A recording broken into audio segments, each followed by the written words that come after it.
ကြည်နူးစရာလေးတွေကိုမြင်ရတာရှိသလိုစိတ်တူစရာတွေကိုမြင်ရတာလည်းရှိတယ်ဘာလို့ပဲငါမြင်နေတယ်ဘာလို့တော့မမြင်ရင်ဘူးလို့တခါတရံမှာဘုန်းတော်တွေကရွေးချယ်ခင်မရှိဘူးရွေးချယ်လို့လည်းမရဘူးသူဝင်ရင်တဲ့အာယုံဝင်လာတာပေါ့ဟုတ်လား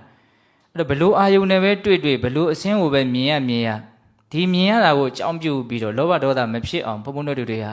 ကျင့်လို့ရတယ်ဆိုတာလေ့ကျင့်လို့ရတယ်လို့ပြောတာမလေ့ကျင့်ရင်တော့ तू ကမရဘူးเนาะကျွမ်းကျင်မှာမဟုတ်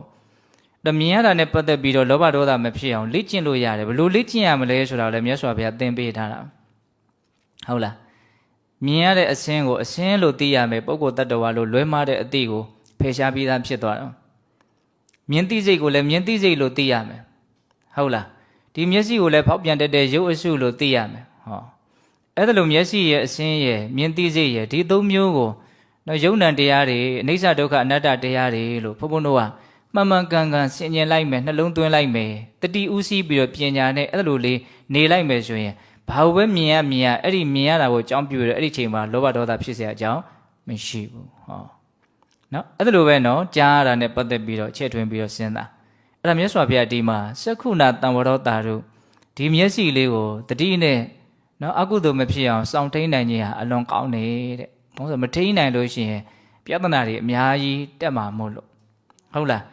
ဒါကြောင့်မျက်စိကိုစောင့်စည်းခြင်းဟာကောင်းတယ်ဆိုတော့မျက်စိကိုမစောင့်စည်းဘူးဆိုရင်တော့မကောင်းဘူးဆိုတဲ့အဓိပ္ပာယ်ကလည်းလိုတက်ရောက်တယ်ပေါ့နော်အဲ့လိုပဲတာတုသောတေနတံဝရောနားကိုစောင့်စည်းရတာလည်းကောင်းတယ်ဂာနေနတံဝရောတာတုဇိန်ဝါယတံဝရောနှာခေါင်းကိုစောင့်စည်းရတာကောင်းတယ်အနတ်နဲ့ပတ်သက်ပြီးတော့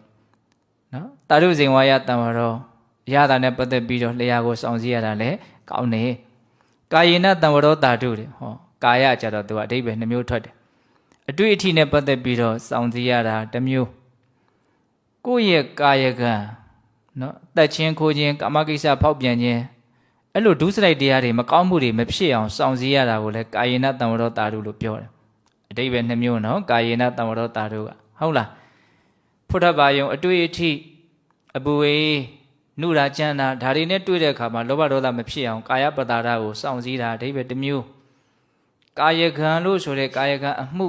သူများတက်ကိုမတက်မိအောင်သူများပစ္စည်းမယူမိအောင်အိမ်တော်ရေးမဖောက်ပြန်မိအောင်စောင့်စည်းရတာကတစ်မျိုးဒါကာယေနတံဝရောတာတုကနှစ်မျိုးနော်နောက်ဝါစာတာတုဝါစာယတံဝရောတဲ့ဟောနှုတ်ကိုလည်းစောင့်စည်းရမယ်ဒါကြတော့ तू ကစားတာတောက်တာကြတော့ तू ကတာတုဇိန်ဝါယတံဝရောတဲ့ပါသွားတဲ့အတွက်ကြောင့်ဝါစာယနှုတ်ကိုစောင့်စည်းရတယ်ဆိုတာအပြောကိုဒီနေရာမှာရည်ရွယ်တာဟုတ်လားအိန္ဒိ6ပါးတဲ့ကပိုးပြီးတော့မှကျေပြန့်သွားပြီနော်ကိုပြောလိုက်တဲ့စကားတစ်ခွန်းကြောင့်သူများကိုမထိခိုက်အောင်ကိုလည်းမထိခိုက်အောင်နော်စောင့်စည်းနိုင်ဝါစာယတံဝရောတာတုနောက်တာတုတပ္ပထမနတ္တတံဝရောတာတုအချုပ်ပေါ့အဲ့ဒါတော့စိတ်ကိုစောင့်စည်းရမယ်တာတုတပ္ပထတံဝရောနောက်ဆုံးတော့မြတ်စွာဘုရားဘလို့တောင်ဟောလိုက်တော့အလုံးစုံကိုစောင့်စည်းလေကောင်းလေအကုန်လုံးသာစောင့်စည်းတဲ့ဘာလို့မှပြစ္ဆလက္ခဗယံပရာစီမရှိကမ်းမရှိပြစ်မထားနဲ့ပေါ့နော်အကုန်လုံးကိုဘာလို့မလို့စောင့်ရှောက်ရမယ်ထိမ့်သိမ်းရမယ်စောင့်စည်းရမယ်တပ္ပထောတံဝုတောဘေခုတပ္ပဒုက္ခပမုစတိအလုံးစုံကိုစောင့်စည်းနိုင်တဲ့ယဟန်ဟာအလုံးစုံသောဆင်းရဲဒုက္ခကလွတ်မေတဲ့ဟောဘလောက်မင်္ဂလာရှိနော်ဒါကြောင့်တပ္ပမင်္ဂလာဒါလေးကိုဘုံဘုံတို့ထောက်ထားသောအဖြစ်စောင့်စည်းနိုင်ရင်စောင့်စည်းနိုင်သလောက်တတိရှိရင်ရှိသလောက်ကောင်းတယ်ဟုတ်လားမစောင့်စည်းနိုင်ရင်မစောင့်စည်းနိုင်သလောက်မကောင်းဘူးဒီကဒါလေးကဘာကြောင့်မြတ်စွာဘုရားဟောတာတော့မြတ်စွာဘုရားလက်ထက်ကယဟန်တော်၅ပါးယဟန်ကြီး၅ပါးကြီးမှယဟန်ပြုလာအဲ့ဒါစုံမိတဲ့အခါကျတော့သူစက်မိဆက်ရပြောရင်းနဲ့ညင်းညခုံညတယ်ဘာညင်းတုံးဆိုတော့ဒီမျက်စိနာနာလျှာကိုလို့ဆိုတဲ့နော်အာယုံ၅ပါးကိုသိနိုင်တဲ့တကား၅ပေါက်စိတ်တော့သူတို့ကမပြောဘူးဟုတ်လားဒီမြင်ရတဲ့မျက်စိရဲ့နားရဲ့နှာခေါင်းရဲ့လျှာရဲ့ကိုယ်ရဲ့အာယုံ၅ပါးကာမဂုဏ်တရားကိုခံစားရနော်အစပြုရစတင်လက်ခံရတကားပေါက်ကြီး၅ပေါက်ပေါ့ဟုတ်လားဒါကိုစောင့်ရှောက်ရတာထိမ့်သိမ်းရတယ်ရမ်းခက်တယ်အဲ့ဒါတပားကသူကမျက်စိကိုစောင့်ကြည့်တယ်တဲ့ခက်တယ်ဆိုတာ तू သိရတယ်ပေါ့တပားကတော့ဒီအတန်နဲ့ပတ်သက်ပြီးတော့နားကို तू စောင့်ရှောက်ကြည့်တယ်အဲ့ဒါလည်းခက်တယ်လို့ तू သိရတယ်အဲ့ဒါတွေ့တဲ့အခါကျတော့နော်စောင့်စည်းရတာတွေထဲမှာမျက်စိလေးစောင့်စည်းရတာရမ်းခက်တာပဲဟိုဟာမြင်တရားမြင်အကုသိုလ်အဲ့ဒီရပဲဝင်နေတယ်တယောက်ကလည်းဟင်နားကမင်းမျက်စိကပိတ်ထားလို့ရတယ်နားကပိတ်ထားလို့မရဘူးဒီအတန်ကြားနေရတာအကုသိုလ်လွန်များတာပဲ နာဆောင်သေးရတာပိုခက်တယ်ဟာနောက်တစ်ယောက်ကနှာခေါင်းအနံ့ကလည်းခက်တာပဲပေါ့မတွက်နဲ့သူ့လည်းပဲဟုတ်လားဟာမင်းဘာပြောနေနေဒီအစားတောက်နဲ့ပတ်သက်လို့ကစောင်းအောင်စီးရတာအခက်ဆုံးပဲဟုတ်လားဒါချို့အစားတောက်မက်တဲ့လူကလည်းမလွယ်ဘူးလေဟုတ်လားကာယမတ္တာပိုခက်တယ်ဟာငါဘာလို့ညင်းကြတာတယောက်မှမင်းဟာလေးကဟုတ်တယ်လို့မလိုက်လျောနိုင်ဘူးသူတို့လည်းအဲ့ဒါနဲ့မြတ်စွာဘုရားကိုသွားပြီးတော့သူတို့ပြောတဲ့အကြောင်းကိုရှောက်တော့မြတ်စွာဘုရား၅ပါးလုံးခက်တယ်တဲ့ဘယ်ပါမှမလွယ်ဘူးတဲ့ဟုတ်လားနော်ဘယ်အာယုံကိုစောင့်ထိန်ရတာမှမလွယ်ဘူးတဲ့သူ့ဟာနဲ့သူခက်နေတာကြီးပဲတဲ့ခက်လို့မို့မင်းတို့၅ယောက်လုံးဘဝတစ်ခုလုံးကဘလူးစားတာခံခဲ့ရတာအဲ့လိုစကားလေးမြတ်စွာဘုရားအရေးမြတ်လေးပြောတာအဲ့ဒီမှာရဟန်းတော်တွေကတောင်းပန်တာသူတို့ဘလူးစားခံရတော့ဆိုတော့မှလူတော်တော်များများကြားဥပါတဲ့ဒီဇက်တော်ကိုဟုတ်လားဘုရားလောင်းမင်းသားလေးကနော်သူ့ရဲ့အကူကြီးတွေကအများကြီးရှိတော့ဘယင်ဖြစ်နိုင်ခြင်းမရှိလို့ပြည့်စေကဗုဒ္ဓရှင်မြတ်တို့ရဲ့အစုံအမကိုယူပြီးတော့နော်ခုနှစ်ရက်အတွင်းအဲ့ဒီတိုင်းပြည်ကိုသွားနိုင်လို့ရှိရင်ရှင်ဘယင်ဖြစ်မယ်ဆိုလို့နော်ဘလူးမတွေနေတဲ့တောအုပ်ကိုဖျက်ပြီးတော့သွားမှလည်းခုနှစ်ရက်အတွင်းရောက်မှာဟုတ်အဲ့ဒါနဲ့ပြည့်စေကဗုဒ္ဓရှင်မြတ်တွေရဲ့ပေးချီပေးသေးနော်အဲ့ဒါတွေကိုသူအာကိုအားအနေနဲ့ယူလာပြီးတော့သွားမယ်တိုင်းပြည်ကိုစွန့်ပြီးတော့အဲ့ဒီတက္ကသိုလ်ပြည်မှာရှင်ဘယင်ဖြစ်ရင်အဆင်ပြေမယ်ဆိုပြီးတော့စွန့်စားတာပေါ့အဲ့ဒါမှသူ့ရဲ့မင်းချင်းသူ့ရဲ့ကြီးကျွန်9ယောက်ပေါ့သူတို့လည်းလိုက်မယ်ပေါ့အောင်မြင်လို့ရှိရင်သူတို့လည်းပဲယာဒူးယာခံရမယ်ဆိုလိုက်ချင်တယ်မင်းတို့လိုက်ချင်မှလိုက်လမ်းမှာဘလူးမတွေရှိတယ်အဲ့ဒါပြည့်စေကဗုဒ္ဓရှင်မြတ်တွေကပြောတာအဲ့ဒီဘလူးမတွေကနော်အယောင်ကြိုက်တဲ့လူကိုအယောင်နဲ့ဖျားယောင်းတယ်အတန်ကြိုက်တဲ့လူကိုအတန်နဲ့ဖျားယောင်းတယ်ဟုတ်လားအနံ့ရတာတွေ့ထိအာယုံ၅ပါးနဲ့ဖျားယောင်းတယ်အဲ့ဒါမင်းတို့စိတ်ကိုမင်းတို့မနိုင်ဘူးဆိုလို့ရှိရင်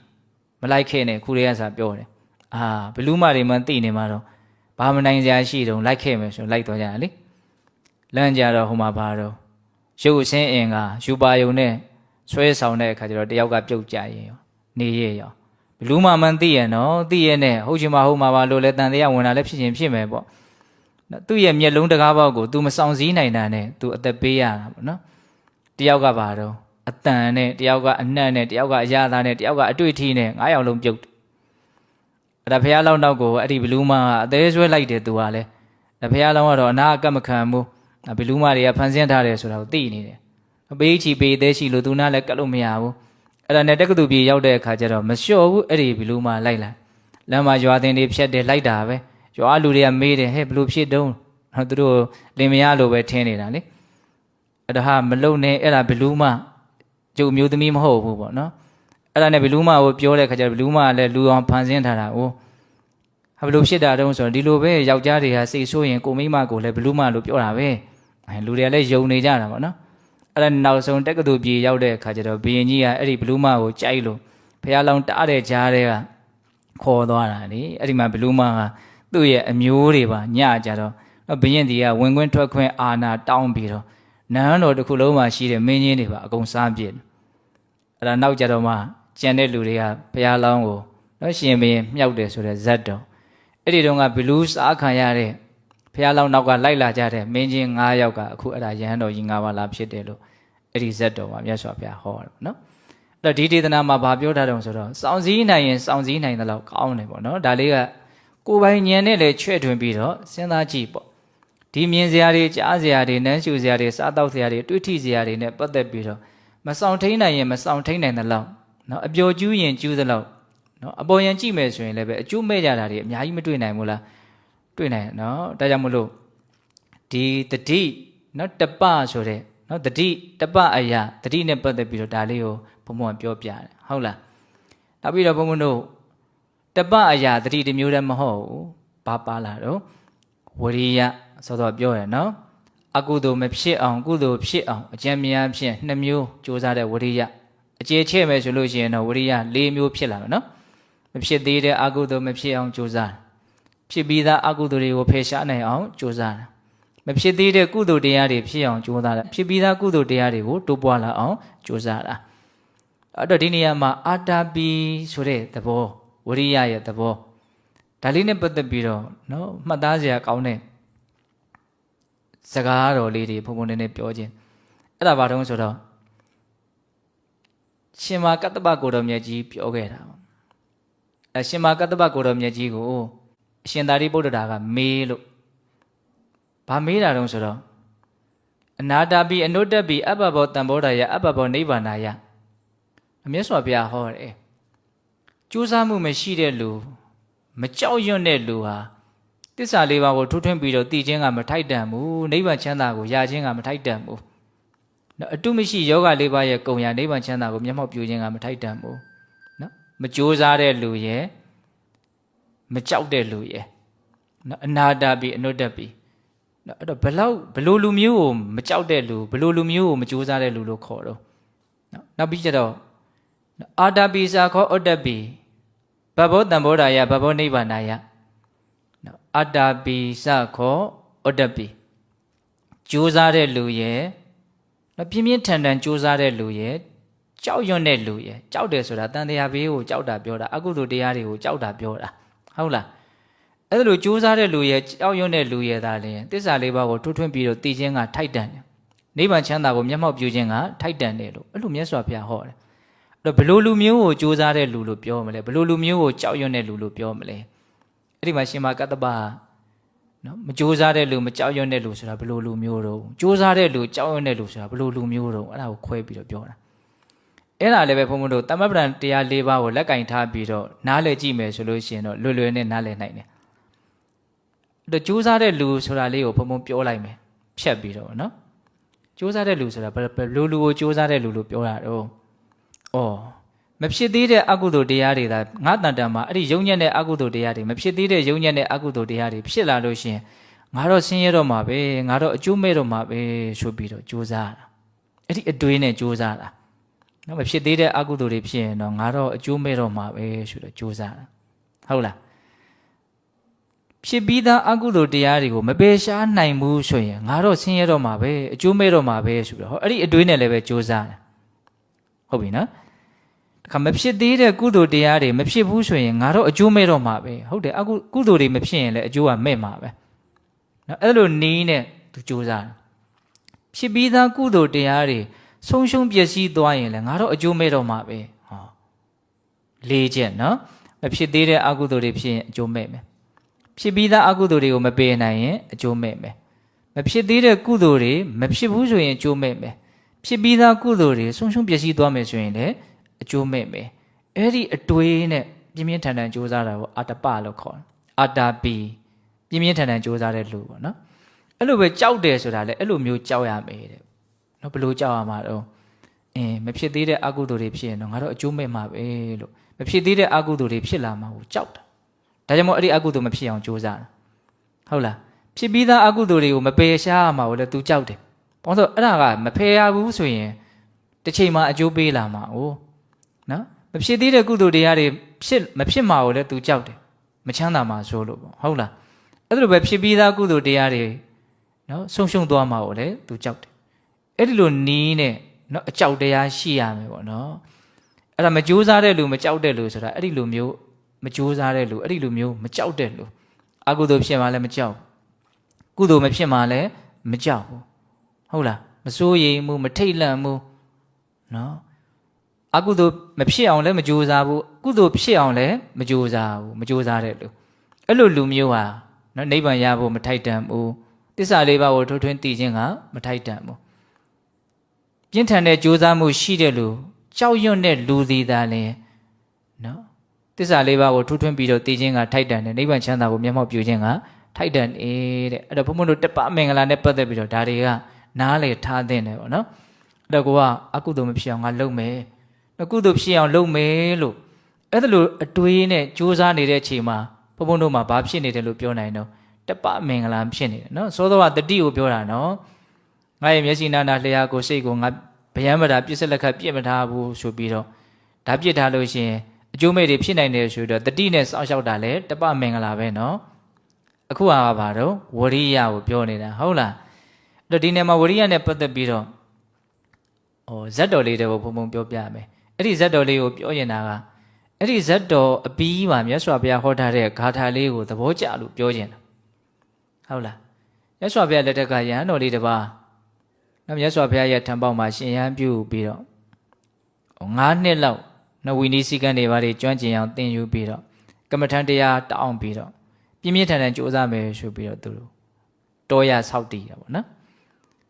်အဲ့ဒါလို့သူတပါးတဲ့ဝါဆိုပြီးတော့ကြိုးစားတယ်ဒါပေမဲ့တဝါတွင်လုံးကြိုးစားတာတရားအရေးအယောင်ကိုသူမမြင်ဘူးပေါ့အဲ့တော့သူကအတွေးတွေမှားကုန်တယ်ဘလို့မှားကုန်တော့ဆိုတော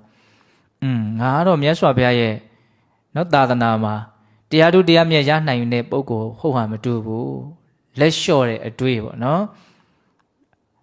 ဘုရားနဲ့တွေ့တိုင်းအကျွတ်တရားဝင်ညတာမဟုတ်ဘူးဆိုတာကိုလည်းသူကကြားဘူးထားတာ哦အဲ့တော့ငါကတော့မြတ်စွာဘုရားရဲ့အဆုံးအမသာသနာမှာအကျွတ်တရားရနိုင်တဲ့ပုဂ္ဂိုလ်ဟုတ်ဟာမတူဘူးဆိုတော့အထုတ်ခြင်းစိတ်ကလည်းပျောက်သွားတာပေါ့အဲ့ဒါနဲ့အကြောင်းပြန်လာတကယ်ချင်းနေနဲ့တွေးတဲ့အခါကျတော့ဘာလို့ပြန်လာတော့ငါတော့ဒီလိုတွေးမိတယ်ဟာဒါမသိတော့ဘူးဆိုတော့သူ့ကိုမြတ်စွာဘုရားဒီခေါ်သွားတာပေါ့ဝရိယလျှော့ပြီးတော့လာတော့မြတ်စွာဘုရားတရားမြတ်ဟောလိုက်လို့ရှိရင်တရားသူတရားမြတ်လည်းရခြင်းရသွားနိုင်မယ်ဆိုတာကိုလည်းနားလည်လို့လည်းဖြစ်ကောင်းဖြစ်မယ်ပေါ့မိတ်ဆွေယဟန်တွေကအဲ့ဒါနဲ့မြတ်စွာဘုရားရှေ့တော်မှာရောက်တော့မြတ်စွာဘုရားအကြောင်းအကျိုးမေးပြီးတော့ဘာလို့ဝရိယကိုလျှော့ရတာတော့မင်းအရင်ဘဝတုန်းကမင်းတယောက်ဝရိယမလျှော့လို့ကျန်တဲ့လူတွေအများကြီးချမ်းသာခဲ့ဘူးတဲ့တကယ်ဖြစ်ရလဲဟုတ်တယ်သူ့ကိုအားတက်စေဖို့အတွက်ဒီအကြောင်းအရာကိုပြောပြတာလည်းဖြစ်မယ်လို့ထင်ပါတယ်ဟုတ်လားအဲ့ဒါကိုယဟန်တော်တွေကတောင်းပန်ကြတာနော်ဘဝနဲ့ဖုံးထားချားကွယ်ထားတဲ့အတွက်ကြောင့်သူတို့မသိနိုင်ဘူးမမြင်နိုင်ဘူးမြတ်စွာဘုရားဘယ်လိုသိတော့ဘယ်လိုမြင်တော့အဲ့ဒီအကြောင်းအရာလေးကိုပြောပြပါပေါ့နော်ဒီယဟန်လေးကြောင့်မလို့အများကြီးလူတွေချမ်းသာရခဲ့တယ်ဆိုတာဘယ်လိုတုံးပေါ့အဲ့ဒီမှာမြတ်စွာဘုရားဝဏ္ဏပဋ္ဌဇတ်ဆိုတာဇတ်တော်လေးတပုခေါ်တယ်အဲ့ဒီဇတ်တော်ထဲမှာဘုရားလောင်းကလဲကုံတယ်မူကြီးပေါ့နော်လဲပေါင်း900ခေါင်းဆောင်ပြီးတော့ကုံကူးတဲ့အလုပ်ကိုလုပ်တယ်အဲ့ဒါသူတို့က49ယူဇနာဝေးတဲ့တဲကန္တာရကြီးတစ်ခုကိုဖြတ်ပြီးတော့ဟိုဘက်လူနေတဲ့နေရာတွေထိသွားကြတာစွန့်စွန့်စားစားပါနော်အဲ့လိုသွားတဲ့အခါကျတော့လမ်းမှာခကြီးကအလွန်ဝေးတာကိုရှေးခေတ်အနေနဲ့ပြောမယ်ဆိုရင်အဲ့ဒါဘယ်လိုသွားအောင်ဆိုတော့သူကတဲကန္တာရကြီးဆိုနေ့ကိုအလွန်ပူတယ်မဖြတ်နိုင်ဘူးတဲကမီးကြီးလိုပူနေတယ်ပေါ့ညပဲသူတို့ဖြတ်ကြရတယ်နေ့ဆိုရင်လှဲဝိုင်းကြီးတွေထိုးပြီးတော့အရေးနဲ့နေကြတယ်နွားတွေရောလူတွေရောအဲ့တော့ညကိုသွားတယ်ဆိုတော့လမ်းကဒီထွက်တဲ့ကြယ်ကိုပဲကြည့်ပြီးတော့သွားတော့ဒီနက်ခတ်ကိုနားလေတဲ့လူကြယ်ကိုကြည့်ပြီးတော့ဒါပဲရက်ဒေတာကိုဥတည်နေတဲ့ဒါပဲချိန်ရှိပြီးအစရှိသဖြင့်ကြွကျင်တဲ့လူသူတို့ငှားသွားတယ်အဲ့ဒီလူကရှေ့ဆုံးလှဲရဲ့ထိတ်မှထိုင်ပြီးတော့လမ်းညွှန်တာပေါ့နော်အဲ့ဒါတစ်ချိန်မှသူတို့သွားကြရင်းနဲ့နောက်ဒီတညပြီးရင်ဒီတနေ့နားပြီးရင်ဒီတညဖြတ်ပြီးတာနဲ့နောက်နေ့မနေ့ရောက်ရင်သူတို့လိုချင်တဲ့ခီးကိုရောက်မှာတညသာပဲကြံတော့တယ်အဲ့တော့ရေတို့အစာအာဟာရတို့လည်းပဲသူတို့ကတညသာလေးပဲကြံတော့တာပေါ့နော်အဲ့ဒါနဲ့သူတို့ဖြတ်ကြတော့နောက်နေ့ဆိုရင်သူတို့လိုချင်တဲ့ခီးရောက်ပြီအဲ့ဒါဟိုလမ်းညွန်တဲ့လူကရက်ပေါင်းများစွာအေးအေးပြက်လာတဲ့အခါကျတော့ तू ကငိုက်သွားရောငိုက်လဲငိုက်ပဲမောင်းမမသိတဲ့အခါကျတော့နွားတွေကလာရလန်းပြန်လှည့်ဟုတ်လားနောက်ကကုံသေးတွေကလည်းပဲရှေ့ကလမ်းညွန်တဲ့လူကိုပဲအားကိုးပြီးတော့သူတို့ကလည်းအိတ်လိုက်ကြတာပေါ့အဲ့တော့လှဲကြီးအကုန်လုံးကလာလန်းတိုင်အီနဲ့သွားကြရောအဲ့မနဲ့လင်းပြီဆိုတော့နိုးလာကြတော့ဟာဒါအရင်နေ့ကတို့စရဲချခဲ့တဲ့နေရာကြီးဆိုတော့တိသွားပြီလေတိသွားတော့နောက်ထပ်ဘယ်လောက်ကြံသေးတယ်ဆိုတော့ခကြီးကိုလည်းတိပြီရေမရှိတော့ဘူးသူတို့စီမှာအဲ့တော့ဒါရေငတ်ပြီးတော့တို့ကတော့သေရတော့မှာပဲပေါ့နော်နှစ်ရက်စာကြီးကြမ်းနေတာ哦နွားတွေလည်းဘလို့မှဖြတ်နိုင်မှာမဟုတ်ရေမတော့ရရင်ဆိုပြီးတော့အဲ့ဒါနဲ့ကျန်တဲ့လူတွေအကုန်လုံးဝရိယလျှော့တယ်ဘုရားလောင်းကဝရိယမလျှော့ဘူ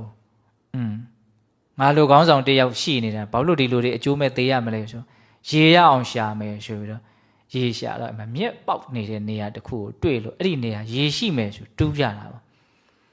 အတောင်60လောက်ထိသူတို့တူးကြတယ်သေရှင်ဆိုတော့စူးစမ်းကြတာပေါ့နော်ရှိတဲ့အားလေးရေတူးမယ်ပေါ့တောင်60လောက်လဲတူးပြီးရောကြောက်ဖြာကြီးတွေ့တယ်တဲ့ကဲညုံမှန်းချက်တွေရည်ရွယ်ချက်တွေအကုန်လုံးပြက်တယ်ပေါ့နော်အဲ့ဒါနဲ့လူတွေအကုန်လုံးစိတ်သက်ကြတာပေါ်တက်ပြီးတော့သေရင်လည်းသေပဲစီတော့အဲ့ဒီမှာဘုရားလောင်းကဒီလူတွေထဲမှာအကောင်းမောင်းတန်လူငယ်တယောက်ဝိရိယထက်တန်ပုံရတယ်ပေါ့နော်အဲ့ဒါကိုသူမြင်ထားတော့အဲ့ဒီကလေးကိုချော့မော့ပြီးတော့ပြောတယ်ဒီကြောက်ဖြာကိုသူနားနဲ့ကပ်ပြီးတော့ထောင်းကြည့်တော့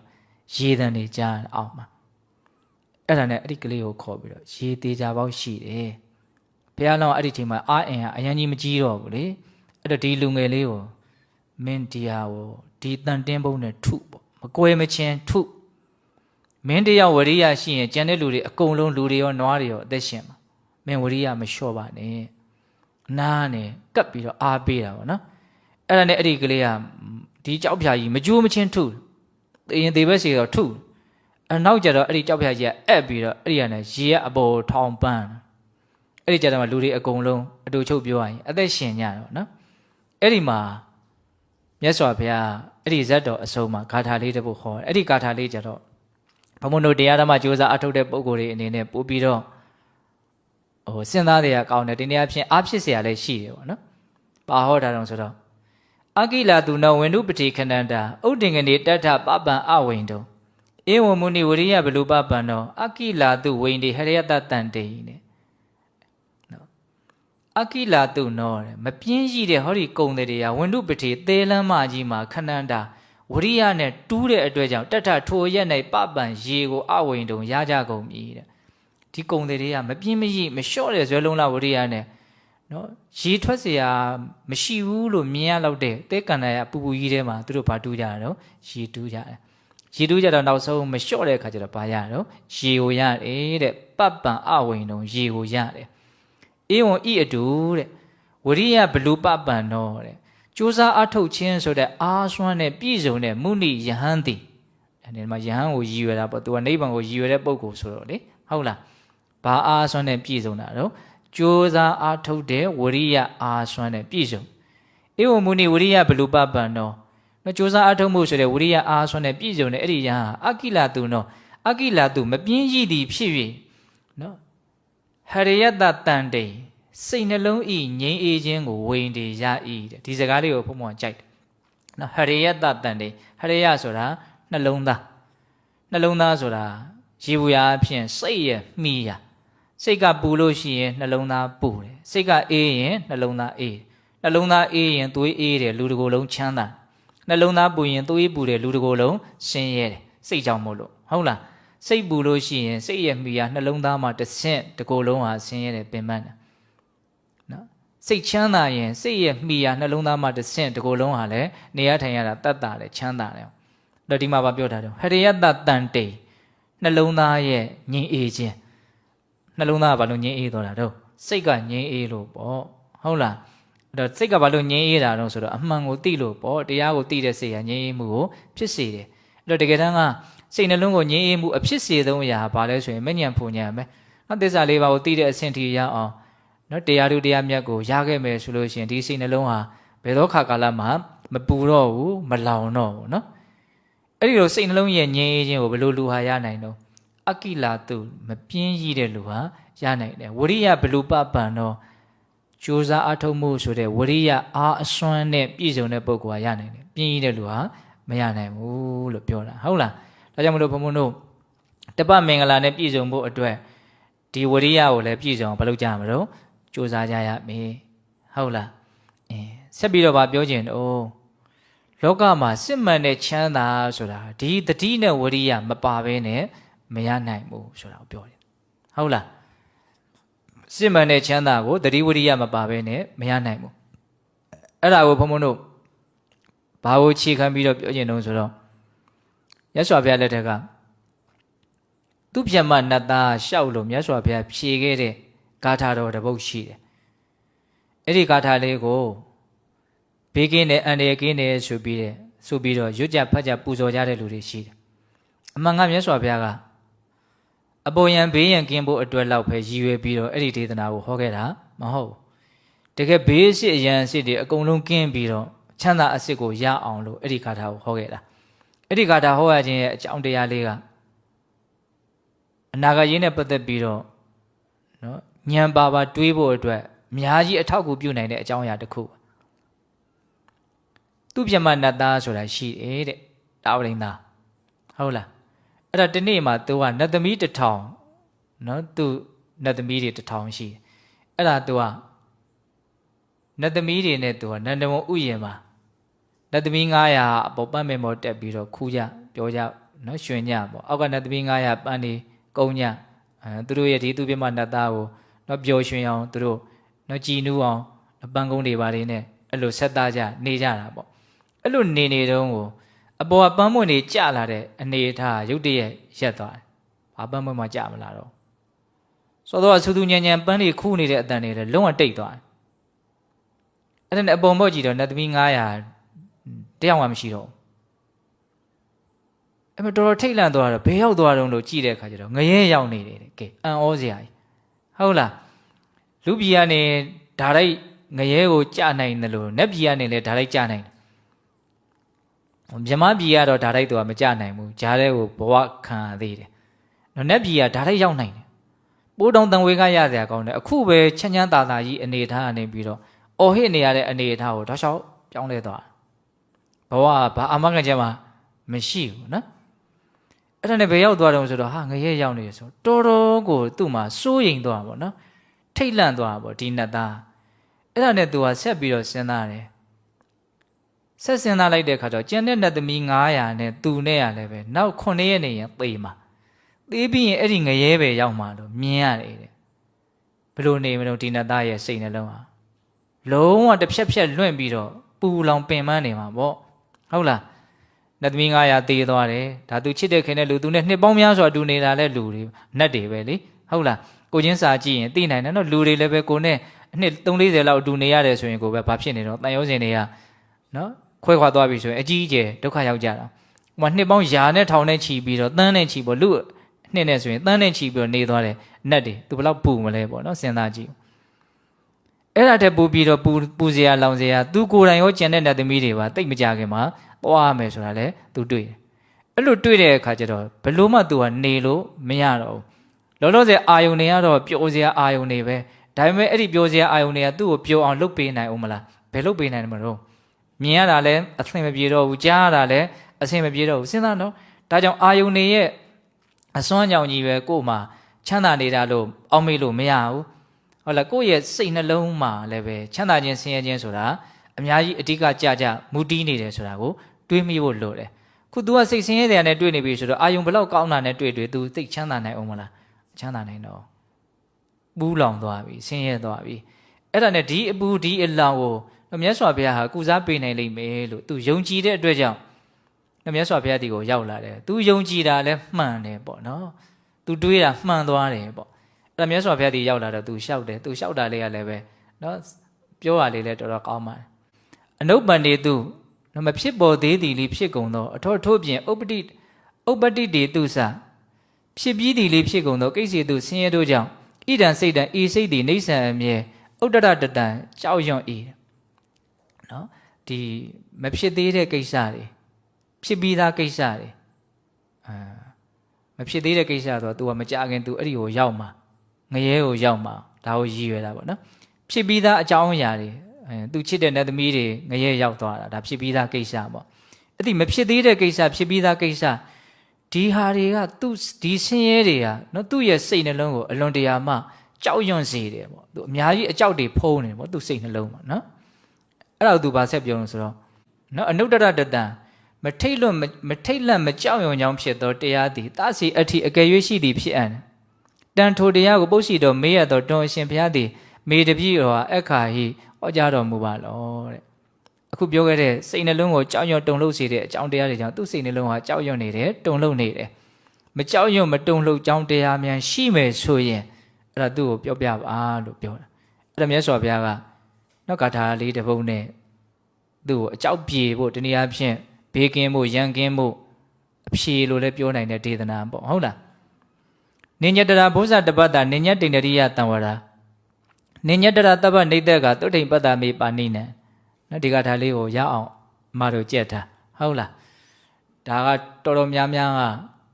နော်အပေါ်ယံဘေးတွေအန္တရာယ်တွေကင်းဖို့အတွက်ရည်ရွယ်ပြီးတော့ရွတ်ဖတ်ပူဇော်ကြတာရှိတယ်ဟုတ်လားသို့တော်လည်းပဲမြတ်စွာဘုရားရည်ရွယ်တာကတော့အဲ့လိုရည်ရွယ်ချက်နဲ့ဟောတာမဟုတ်ဘူးနိညတရဘုဇတပ္ပတနိညတိန္ဒရိယတံဝရနိညတရတပ္ပနေတ္တကသုဋ္ဌိပတ္တမေပါဏိနံဘုဇဇင်တရားပွားများခြင်းကို၎င်းတပ္ပတာဒုရင်အကျင့်တပအကျင့်ကိုကျင့်ခြင်း၎င်းအညတရကျင့်ထား၍ပါဏိနာတတ္တဝါတို့၏တုဋ္ဌိချမ်းသာခြင်းကိုနပတ္တမိငါမမြင်ဘူးတဲ့လောကမှာဘုဇင်တရားရဲ့တပတရားရဲ့ဘေးဖယ်ထားမယ်ဆိုရင်တဲ့ချမ်းသာကြောင်းတရားကိုငါမမြင်ဘူးတဲ့နော်ဆိုတော့ဘုဇင်တရားမပါဘဲနဲ့တပတရားမပါဘဲနဲ့မချမ်းသာနိုင်ဘူးလို့ပြောတာ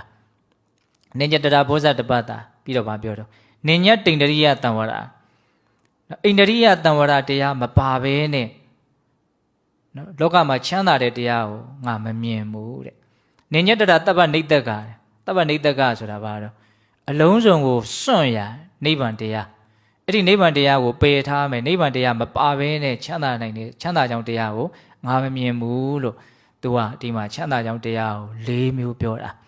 ဘုဇင်ရဲ့တပရဲ့အိန္ဒြိယတံဝရရဲ့နိဗ္ဗာန်ရဲ့ဟုတ်လားဒေသနာမှာတော့သူကဘုဇင်ကိုအရင်ပြောတာဒါပေမဲ့ကျင့်စဉ်အနေနဲ့ပြောမယ်ဆိုလို့ရှိရင်သူက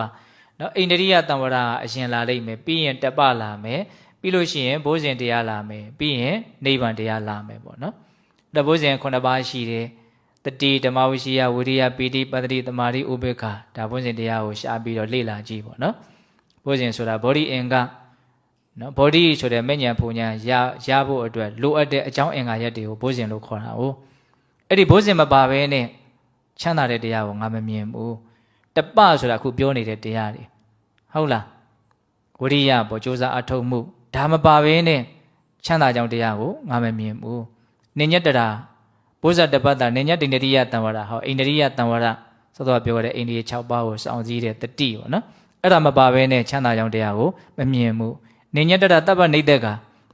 အလုံးစုံကိုစွန့်လွတ်ရနိဗ္ဗာန်ဆိုတဲ့တရားမပါဘဲနဲ့ချမ်းသာကြောင်းတရားကိုငါမမြင်ဘူးတဲ့ဟုတ်လားအဲ့လိုဟောတဲ့အခါကျတော့အဲ့ဒီသူပြမနတ်သားနဲ့တကွနတ်သမီးတွေကသောတပတ္တိမဲ့ညာဖွဉ္ဉဏ်ကိုရကြတယ်သူပြမနတ်သားသောတပန်တည်တယ်ဩသောကြောက်ရွံ့နေတာတွေထိတ်လန့်နေတာတွေလည်းအကုန်လုံးမဖြစ်သွားတော့ပျောက်သွားတယ်ပေါ့ဟုတ်လားအဲ့တော့ဒါကိုကြည့်လို့ရှိရင်ဘုံဘုံတို့ဘာကိုကောက်ချက်ချနိုင်တော့တတိဝရိယလို့ခေါ်တဲ့ဒီတပတရားမပါဘဲနဲ့စစ်မှန်တဲ့ချမ်းသာကိုဘုံဘုံတို့တွေဟာမရနိုင်ဘူးဆိုတာကိုမသိနိုင်ဘူးလားသိနိုင်တယ်ဒါကြောင့်မို့လို့အိန္ဒိယ6ပါးကိုစောင့်စည်းတဲ့တတိမိမိတန်တာမှာတည်အောင်ကြိုးစားရမယ်လေ့ကျင့်ရမယ်ပေါ့နော်မဖြစ်သေးတဲ့ကုသိုလ်တရားတွေကိုဖြစ်အောင်ဘုံတို့ကြိုးစားအထောက်မယ်ဆိုတဲ့ဝရိယလည်းရှိအောင်ကြိုးပမ်းအထောက်ရမယ်ပေါ့အဲ့လိုတတိဝရိယရှိဖို့ဆိုလို့ရှိရင်ဘုံတို့ဘယ်လိုလုပ်မလို့ဘယ်လိုနီးလန်းနဲ့လုပ်မလို့နီးလန်းလေးကိုဘုံအတူကြုံလေးတစ်ခုပြောရင်လည်းအဲ့ဒါဘာလဲဆိုတော့ကြာဝနာဘများတဲ့တုတ်တန်တစ်ခုရှိတယ်ဒီမျက်စိနာနာလျှာကိုစိတ်ကိုတရဝါ6កောင်နဲ့ဥမာပေးပြီးတော့ဟောတဲ့သဗ္ဗာနကောပမတုတ်တန်ဆိုလူသည်ထင်ရှားလူသည်များတယ်ထင်ရှားတဲ့တုတ်တန်ပေါ့နော်မျက်စိကိုမွေနဲ့တူတယ်လို့ဥမာပေးတယ်ရှုပ်ရှုပ်ရှက်ရှက်ကြိုက်လို့နော်နားကိုမိချောင်းနဲ့တူတယ်လို့ဥပမာပေးတယ်အေးကြိုက်လို့ဟုတ်လားနှာခေါင်းကိုငှက်နဲ့တူတယ်လို့ဥမာပေးတယ်လေတွေကအနံ့ကိုရှူးနေဆိုငှက်နဲ့အလွန်တူတဲ့သဘောပေါ့နော်လျှာကိုကြတော့ဗာနဲ့တူတယ်ဥမာပေးတယ်အိမ်ခွေးနော်အစားအသောက်ပဲအမှတ်ရနေတယ်နော်ခွေးများအစားအသောက်ပဲအမှတ်ရတယ်ဆိုတာအလွန်ထင်ရှားတယ်နော်ဟုတ်လားအဲ့လိုပဲလျှာဟာချိုးချင်းချင်းစားဖို့တောက်ဖို့ဒီအရာတာကိုပဲအောင်းမေ့နေတဲ့သဘောပေါ့ပြီးတော့ဗာတော့ဖုဒ္ဓဘာယုံအတွေ့အထိကိုနော်သိနိုင်တဲ့ကာယပတာရကြတော့ဗာနဲ့ဥမာပေးတော့တော်ခွေးနော်အပုပ်ဆက်ကြိုက်တယ်ညဆိုရင်မြေကြီးတဲ့တွင်းတူးပြီးတော့ဇိမ်နဲ့နေတယ်ကာယပတာရပေါ့နောက်ဆုံးမနောဒွါရဆိုတဲ့စိတ်ကိုကြတော့ဗာနဲ့ဥမာပေးတော့မြောက်နဲ့ဥမာပေးတယ်ဟုတ်လားမွေရမိချောင်းရငှဲ့ရအိမ်ခွေးတော်ခွေးရမြောက်အဲ့ဒီတော်6កောင်ကိုတဲ့နော်လေဘင်းမှာကျိုးတစ်ချောင်းတီနဲ့ခြေပြီးတော့ခလဲကောင်းကျိုး6ချောင်းကိုမြန်ထုံထားမယ်ဆိုလို့ရှိရင်ဟုတ်လားဒီတော်6កောင်အားကြီးတဲ့ကောင်ရဲ့နောက်ကိုကျန်တဲ့9កောင်လိုက်ကြမျက်စိနဲ့မြင်ကြည့်ပေါ့ဖျားပေးတဲ့ဥမှာဟုတ်လားတော်6កောင်ရဲ့လေဘင်းကိုကျိုး6ချောင်းအစတစတီနဲ့ခြေထားပြီးရင်အဲ့ဒီကျိုး6ချောင်းရဲ့အစတွေကို6ချောင်းလုံးကိုတထုံနဲ့ထုံလိုက်မယ်တော်6កောင်ကိုဆက်သွယ်ထားလိုက်မယ်ပေါ့နော်တဖွဲ့လေးဖြစ်သွားပြီဆိုရင်နော်ကိုကျက်စားရအာယုံကမတူတဲ့အတွက်ကြောင့်သူတို့ယုံညမယ်ပေါ့နော်မွေရလည်းပဲအကျိုးအကျရှိုးရှက်ရှက်ရှိတဲ့နေရာယုံဟုတ်လားမိချောင်းကလည်းရေကိုရေရှိတဲ့နေရာဥတီပြီးတော့ယုံမယ်ငှက်ကလည်းလေကိုဥတီပြီးတော့ယုံမယ်အသီးသီးပေါ့ကိုကျက်စားရအာယုံမတူတဲ့အတွက်ကြောင့်ယုံကန်ကြမယ်အကြီးဆုံးကောင်ရဲ့နောက်ကိုကျန်တဲ့9ကောင်ဟာလိုက်ရမယ်အဲ့လိုပဲဘုံဘုံတို့ရဲ့ခန္ဓာကိုယ်ကြီးဟာအဲ့ဒီတဘာ6ကောင်ဖွဲ့စည်းထားတဲ့အဖွဲ့အစည်းကြီးတစ်ခုပေါ့မျက်စိနာနာလျှာကိုစိတ်ကြိုးတုံတထုံးနဲ့ထုံးထားအဲ့ဒါမျက်စိကြည့်ခြင်းစိတ်အားကြီးပြီဆိုရင်ကျန်တဲ့9ကောင်ကတတနေအောင်ပေါ့နားထောင်ခြင်းလေးအားကောင်းပြီဆိုရင်လည်းကျန်တဲ့9ခုတတနေအောင်ပေါ့ဟုတ်လားအဲ့ဒါမျက်စောပဲအဲ့လိုဥမာပေးတယ်ဟုတ်လားအဲ့ဒီတဘာ6ကောင်ဆိုတဲ့မျက်စိနာနာလျှာကိုစိတ်ကိုနော်ထိမ့်သိမ့်ဖို့နီးပေးထားတာလေးကိုဘုံဘုံကပြောခြင်းလို့ခုနကတော့တရဝါ6កောင်ကိုငိမ့်ကျင်တယ်ဆိုလို့ရှိရင်အဲ့ဒီကျိုး6ချောင်းရဲ့အစုံလေးအစလေးမှာထုံထားတဲ့အထုံးပေါ့နော်အဲ့ဒီကျိုး6ချောင်းထုံထားတဲ့အထုံးကိုဘယ်မှာသွားပြီးတော့ခြီထားရမလို့ဆိုရင်အလွန်ခိုင်မြဲတဲ့နော်တိုင်ငုတ်မှာခြီထားလိုက်ပါ အဲ့ဒါဆိုလို့ရှိရင်အဲ့ဒီတရား6ကောင်ဟာနော်ယုံတော့ယုံမယ်နောက်ဆုံးတိုင်ကုတ်ကခိုင်မြဲတဲ့အတွက်ကြောင့်အဲ့ဒီနာမှာပဲကျိုးတွေရစ်ပတ်ပြီးတော့တခါတည်းမယုံနိုင်တော့ဘဲနဲ့နော်သူတို့အဲ့ဒီငုတ်ချီရင်တိုင်ချင်ရင်မှာပဲငြိမ်းကြသွားကြမယ်ပေါ့အဲ့လိုပဲဘုန်းဘုန်းတို့ရဲ့မျက်စိနာနာလျှာကိုယ်စိတ်ကိုနော်ငြိမ်အောင်လုပ်ချင်တယ်နော်ထိမ့်သိမ့်နိုင်ရင်တယ်ဆိုလို့ရှိရင်ခိုင်မြဲတဲ့တိုင်ငုတ်နဲ့တူတဲ့တဘာဝတရားရဲ့အပေါ်မှာဘုန်းဘုန်းတို့ခြီးထားရမယ်ပေါ့တတိနဲ့ခြီးထားရမယ်ပေါ့နော်အဲ့ဒီတိုင်ကုတ်ကဘာလဲဆိုတော့ကာယကတာတတိလို့မြတ်စွာဘုရားဟောတယ်နော်ဒံလေခီလေဝါထံပေဝါဒီခောဘိခွေကာယကတာယတတိယဧတံအဓိဝစနံနော်ခိုင်မြဲတဲ့တိုင်ကုတ်ဆိုတာကာယကတာတတိကိုပြောတာကာယကတာတတိဆိုတာဒီယုတ်ကာယအစုကြီးရဲ့အပေါ်မှာတတိရှိနေတဲ့သဘောပေါ့ဟုတ်လားဒီခန္ဓာယုတ်ခန္ဓာကြီးပေါ်မှာတတိရှိနေတာဘာဖြစ်နေလဲဆိုတာလေးကိုသိနေတာနော်စိတ်ကိုအတွေးတွေနဲ့နော်နေခွင့်မပေးဘဲနဲ့မင်းဒီကိုယ်ကာယမှာဖြစ်ပေါ်နေတဲ့နော်ပူမှုအေးမှုနှုမှုကြမ်းမှုနော်ဒီသဘာဝတွေပေါ်ပဲသိပြီးတော့ဒီကာယကတာတတိအမြဲတမ်းဖြစ်နေအောင်ပေါ့နော်ကိုယ်စိတ်ကိုအဲ့လိုလေးလမ်းကြောင်းပေးတာပေါ့ဒီပြင်အတွေးတွေနဲ့စိတ်ကူးစိတ်သန်းတွေနဲ့မင်းအဲ့လိုမနေဘဲနဲ့ဒီခန္ဓာကိုယ်ပေါ်မှာပဲမင်းတီးနေသမ်းမှာဆိုပြီးတော့ဟုတ်လားကာယကတတိရှိနေမယ်ဆိုလို့ရှိရင်အဲ့ဒါဘာဖြစ်မလို့တရား6ကောင်အဲ့ဒီအချိန်မှာငြိမ်မယ်ပေါ့ဒါမျက်စွာပဲပေးခဲ့တဲ့နီလန်းပေါ့နော်အဲ့ဒါဘုံဘုံတို့ဒီနေရာမှာဒီမျက်စိနာနာလျှာကိုယ်စိတ်ဒီအာယုံ6ပါးဒီသဘာဝတရားတွေနဲ့ပတ်သက်ပြီးတော့အလွန်စဉ်းစားစရာကောင်းတဲ့ဒေသနာတစ်ပုဒ်ရှိတယ်နော်အဲ့ဒီဒေသနာလေးကဘုံဘုံတို့မကြမပြောပြဘူးပေါ့သူကနည်းနည်းလေးနဲ့အဲ့ဒီတလာယနာဝကတန်ရုပ်ပါဠိတော်ထဲမှာပဲမှတ်တမ်းတင်ထားအဲ့ဒီမှာမြတ်စွာဘုရားဘယ်လိုလေးဟောတော့ဆိုတော့ဘုံဘုံတို့စဘာတွေဘာတွေရိတ်ကြပြီဂျုံတွေဘာတွေရိတ်ကြပြီဆိုရင်ဒီကောက်လိုင်းတုံကြီးတွေအထုံးကြီးတွေထုံးကြပါနော်အဲ့ဒီကောက်လိုင်းတုံထုံးပြီးတော့တချို့ဒေသတွေကြတော့ဒီစပစီတွေဂျုံစီတွေကိုခွာတဲ့နေရာမှာသူကနော်ဆက်တွေဘာတွေမပေါ်သေးခင်တော့ဘာလဲတော့ဒုတ်တွေနဲ့ရိုက်တာပေါ့ဟုတ်လားဘုံဘုံတို့စီဆိုတော့ထဘိုးကြီးနဲ့ရိုက်ကြတာရှိတာပေါ့နော်မြတ်စွာဘုရားဟောတာတော့သူကအဲ့ဒီခေတ်ကအဲ့ဒီနေရာမှာသူကထဘိုးပြားတွေနဲ့ရိုက်ကြပုံရတယ်နော်ထဘိုးနဲ့ရိုက်တယ်ကောက်လိုင်းတုံးအစီတွေကျွေးသွားအောင်လို့ဟုတ်လားအဲ့ဒီကောက်လိုင်းတုံးကိုတဲ့လမ်းစုံလမ်းကွာမှာချပြီးတော့လူ6ယောက်ကတဘိုး6ချောင်းတဘိုး1ယောက်တစ်ချောင်းကိုင်းလာပြီးတော့အဲ့ဒီကောက်လိုင်းတုံးကိုဖုတ်ကြည်နေအောင်ရိုက်တယ်စပစီတွေလည်းအကုန်လုံးကျွေးသွားပြီစပစီနေရာတွေမဟုတ်ဘူးကျန်တဲ့နေရာတွေပါရိုက်တော့ကောက်လိုင်းတုံးကဘာလို့ပျော့ဖတ်နေပြီပေါ့အကုန်လုံးဘာမှစပစီကမရှိတော့ဘူးအကုန်လုံးတဘိုး6ချောင်းနဲ့တယောက်တကလေးရိုက်နေကြတာဟုတ်လားအဲ့တော့တဘိုး6ချောင်းနဲ့ရိုက်တယ်ဆိုလို့ရှိရင်အဲ့ဒီကောက်လိုင်းတုံးဟာတော့တကယ်ကိုပဲကောင်းကောင်းရိုက်ထားတယ်ဘာမှနောက်ထပ်ပြီးတော့လှုပ်เสียမလိုတော့တဲ့အနေအထားပါအဲ့ဒီအချိန်မှာ9ယောက်မြောက်လူတယောက်ကနော်9ယောက်9ချောင်းမြောက်တော့တဘိုးကင်ပြီးတော့အဲ့ဒီကောက်လိုင်းတုံးကိုထပ်ပြီးတော့ရိုက်ပြန်တယ်အဲ့လိုဆိုလို့ရှိရင်တော့ပိုးပြီးတော့ဘာဖြစ်သွားပြီတော့နာသွားပြီပေါ့နော်ဒီကောက်လိုင်းတုံးဟာအဲ့လိုပဲတဲ့ဒီခန္ဓာကိုယ်ကြီးကကောက်လိုင်းတုံးကြီးဟုတ်လားဘုံဘုံတို့မျက်စိကနော်စိတ်တိုင်းကြားတာကိုလည်းမြင်ရတယ်စိတ်တိုင်းမကြားတာကိုလည်းမြင်ရတယ်မြင်ရတာကိုအကြောင်းပြုတော့စိတ်ထဲမှာနော်လူကျင်မှုနဲ့နာကျင်ရတာရှိတယ်မကျင်တဲ့မှုနဲ့နာကျင်ရတာရှိတယ်အဲ့ဒါယူပါယုံတဘိုးเจ้าနဲ့ဘုံဘုံတို့ကအရိုက်ခံရတာပေါ့နော်မျက်စိဒီအာယတနာကနေပြီးတော့တဆင့်အရိုက်ခံရတာအဲ့လိုပဲအတန်ကလည်းပဲနာကနေတဆင့်ဘုံဘုံတို့ခန္ဓာကိုယ်ဘာလို့တော့ရိုက်နှက်တယ်အဲ့လိုရိုက်နှက်တယ်ဆိုတဲ့ခံစားချက်မျိုးနားလည်မှုမျိုးရမယ်ဆိုရင်အလွန်ကောင်းဟုတ်လားဒုက္ခနာကိုကြီးကတဘိုး6ချောင်းနဲ့အမြဲတမ်းရိုက်ခံနေရတယ်ဟုတ်လားအယောင်အဆင်းတွေကရိုက်လိုက်အတန်တွေကရိုက်လိုက်အနံ့တွေကရိုက်လိုက်အရသာတွေကရိုက်လိုက်အတွေ့အထိကရိုက်လိုက်အမြဲရိုက်နေရတော့စိတ်ကူးတွေအတွေးတွေကတော့ရိုက်နေတာပေါ့နော်အကိုကဒါရိုက်နှက်နေတယ်ငါအရိုက်ခံနေရတယ်လို့ဘုံဘုံတို့ကနားလည်နိုင်ဖို့အရေးကြီးတယ်ပေါ့နားလည်ဖို့တော့တိတ်မလွယ်ဘူးလို့ထင်ပါတယ်အများကြီးလေ့ကျင့်မှနားလည်နိုင်မယ်ပေါ့နော်အရိုက်ခံရတယ်လို့မအောင်မပဲနဲ့ဇိမ်ခန်းနေရတယ်လို့တောင်အောက်မိတ်နေသေးတယ်ဟုတ်တယ်မဟုတ်လားစဉ်းစားကြည့်နော်ကိုမြင်နေတာလေးမြင်ရတယ်ဆိုအရိုက်ခံရတယ်ဆိုတဲ့ခံစားချက်မျိုးရှိလားဘယ်ရှိမလို့စဉ်းစားကြည့်နော်အဲ့မြတ်စွာဘုရားဟောပုံကလေးကိုဘုံဘုံသဘောကျတာပေါ့နော်ခန္ဓာကိုယ်ကောက်လိုင်းတုံးကြီးကိုနော်ရိုက်နေကြတာအာယုံ6ပါးဘယ်ကနေတဆင်းရိုက်နေတာတော့ဒေါသ6ပါးကနေတဆင်းရိုက်နေတာအဲ့တချို့ငိုရတယ်ဆိုရင်လည်းအဲ့ဒါရိုက်ခံလို့ငိုတာပဲလေတကယ်တမ်းကနောက်ဆုံးစိတ်ထဲမခံနိုင်တော့ငိုချတာပေါ့ဟုတ်တယ်မဟုတ်လားအဲ့လိုဆိုလို့ရှိရင်9ယောက်မြောက်လူကရောက်လာပြီးတော့တဘိုးနောက်တစ်ချောင်းကင်ပြီးတော့ရိုက်တယ်ဆိုတာဘာပြောတော့ဆိုအဲ့ဒါလိုဒဏ်ရာဒဏ်ချက်တွေနဲ့နော် တကယ်ကိုမရှိမလားခံနေရတဲ့ကြားတွေကနောက်ထပ်တစ်ယောက်ကရိုက်ပြန်တယ်ဆိုဘာပြောတာတုံးဆို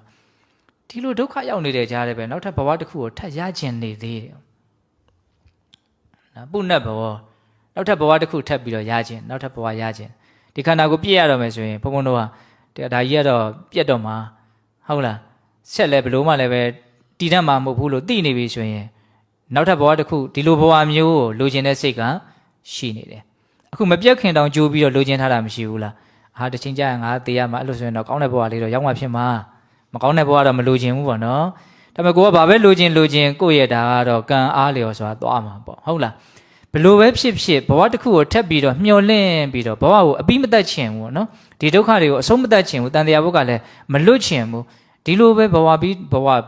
ပဲထပ်ရခြင်းနေတယ်ဆိုအဲ့ဒါပါတော့ခုနှစ်ချောင်းမြောက်တဘိုးနဲ့ထပ်ရိုက်ခံရတာပေါ့ဟုတ်လားအဲ့ဒါတဏှာလောဘရိုက်တာပေါ့နော်ဒါစဉ်းစားဖို့ပြောပြတာဟုတ်လားအဲ့တော့အချင်းကစေ့နေပြီနော်အဲ့ဒါဘုန်းဘုန်းတို့အဓိကဒီနေ့ညဘာတွေပြောခဲ့တော့တပမင်္ဂလာပါမျက်စိနာနာလျှာကိုယ်စိတ်ဆိုတဲ့အိန္ဒိယ6ပါးကိုစောင့်စည်းထိမ့်သိမ်းခြင်းတတိဟုတ်လားမဖြစ်သေးတဲ့အကုသိုလ်တွေကိုမဖြစ်အောင်ဖြစ်ပြီးသားအကုသိုလ်တရားတွေကိုပယ်ရှားနိုင်အောင်မဖြစ်သေးတဲ့ကုသိုလ်တရားတွေကိုဖြစ်အောင်ဖြစ်ပြီးသားကုသိုလ်တရားတွေတိုးပွားလာအောင်ကြိုးစားအထောက်တဲ့ပြင်းထန်တဲ့အထောက်မှုဝရိယဟုတ်လားတတိနဲ့ဝရိယဒါပြောခဲ့တာနော်ဟုတ်လားအဲ့ဒီတတိဝရိယရှိလို့ရှိရင်ပြစ္ဆုတ်ပံမှာလည်းပဲချမ်းသာပဲတန်တရားမှာလည်းပဲချမ်းသာပဲနော်နောက်ဆုံးတတိဝရိယကိုပြင်းပြင်းထန်ထန်မြင့်တင်နိုင်ပဲဆိုလို့ရှိရင်ဒီဘဝတင်ပဲနိဗ္ဗာန်ချမ်းသာကိုရပြီးတော့ဒုက္ခခတ်သိငြိမ်းနိုင်မယ်ပေါ့ဟုတ်လားအဲ့တော့သက္ခုနာတံဝရောတာရုဆိုတဲ့ဂါထာလေးမမေ့နဲ့နော်စောင့်စည်းခြင်းကဘာတော့ကောင်းတယ်တတိရှိခြင်းကကောင်းတယ်ဟုတ်လားပြီးရင်ဘာမမေ့သင့်ဘူးတော့စိတ်နှလုံးရဲ့ငြိမ်းအေးမှုကိုစူးစမ်းအထောက်မှုနဲ့အရာယူမယ်ပေါ့နော်ကုံတွေဟာနော်သေလန်းနေဘူးသေလန်းကြီးထဲမှာနော်ပြင်းထန်တဲ့ဝရိယနဲ့တူးကြတဲ့အခါကျတော့ဘာရတော့ရေရတယ်ဟုတ်လားအဲ့လိုပဲစိတ်နှလုံးရဲ့ငြိမ်းအေးမှုကိုရဖို့အတွက်ဘုံဘုံတို့မှာဘာလို့တော့ဝရိယလို့တယ်ဟုတ်လားအဲ့တော့ဒီနေ့တော့ဘုံဘုံတို့တပမင်္ဂလာကိုဒီလောက်နဲ့တော်ကြအောင်ဟုတ်လားဒါကြောင့်မိမိတို့ရဲ့တန်တမှာအမျိုးမျိုးသောမင်္ဂလာတရားတွေနဲ့ပြည့်စုံကြိုးပမ်းအားထုတ်ပြီးတော့နောက်ဆုံးအစစ်အမြင့်ဆုံးမင်္ဂလာတရားနဲ့ပြည့်စုံသည့်အထိနော်တက်လှမ်းနိုင်ကြပါစေလို့ဆန္ဒပြုပြီးတော့ဒီကနေ့ကြိုးပမ်းအားထုတ်ကြရသောဒါနသီလသမာဓိပညာကုသိုလ်ကောင်းမှုအစွတ်စွတ်တို့ရဲ့အစွမ်းတတ္တိကြောင့်ဖရာတပည့်တော်တို့သည်မဲ့ညာဘုညံမျက်နှိပ်ပံကိုလင်းမြန်ထုတ်ချောက်မျက်မှောက်ပြုပရစေကုန်သောဟုပတ္တနာအောင်စုပြုကြကုန်ရာတည်း